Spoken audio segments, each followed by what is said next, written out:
Morning. There are two stories that I am going to share.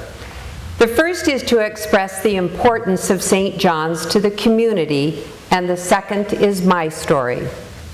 Our grounds and buildings have been given in trust to us and to all people. A quiet green space in the busy town, homes to nonprofits, a place to seek solace, and a home for worship. A gift to us and to our community. This spring, when I was borrowing some peonies from the flower bed for the columbarium, a friend stopped by and asked if the little church was always locked. She told me about the wishes of one of the dearest longtime residents who just wanted some quiet time in the little church. She would be coming home from the hospital after deciding she was through fighting her illness.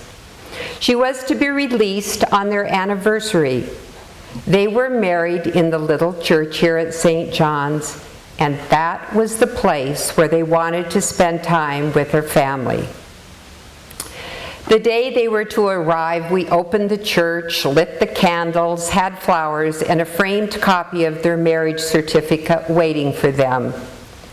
They spent an intimate hour talking about what their marriage meant, how they loved each other and their family, and then they read a few prayers. I was waiting to close up the church by hiding around the corner in the bushes so I wouldn't disturb them. But when they came out and were standing in front of the chapel, I just had to go over there and give them a hug.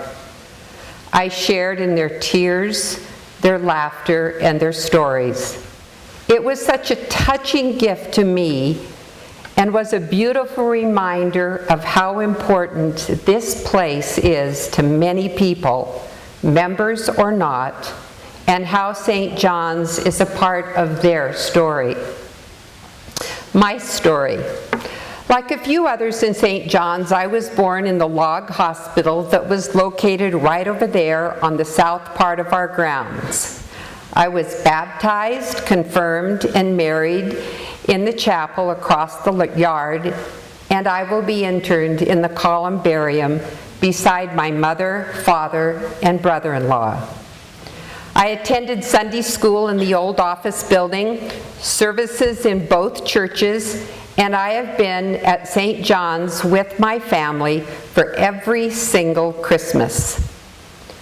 My memories revolve around my mother Beulah, sitting in the light of the first south window in the little church, and then in the second pew of this place until she died in 2012. Her faith and her open and welcoming heart set the standard for our involvement. Most of my life, I never questioned why we came, why we supported every priest that served, and why we gave. We just did.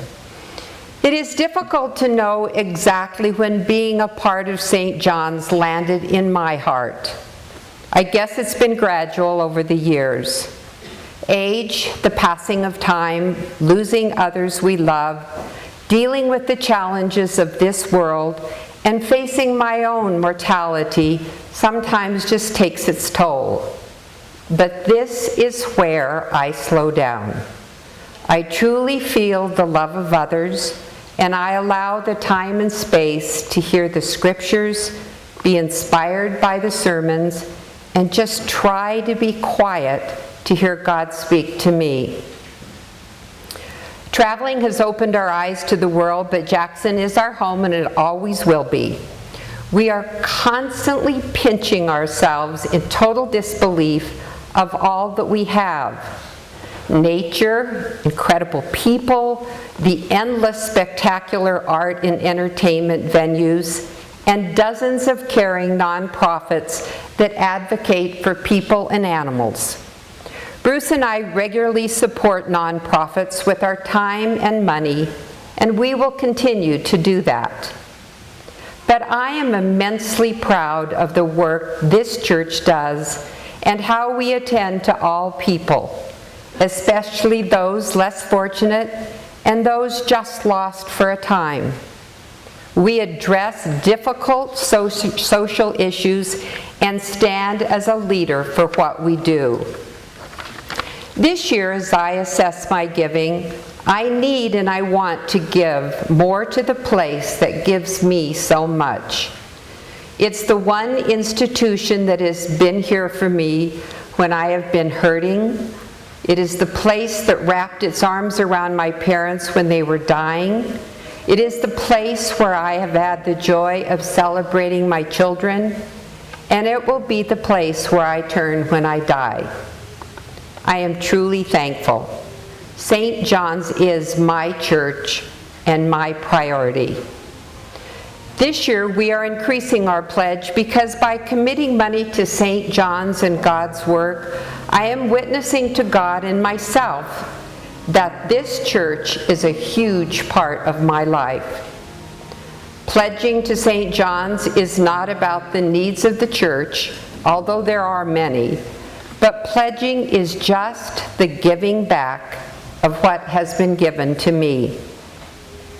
I pray all members will identify with and call St. John's their church.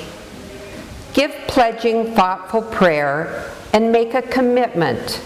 Regardless of the amount, give what you can. Giving back is a great discipline, and most of all, it just feels right. Thank you.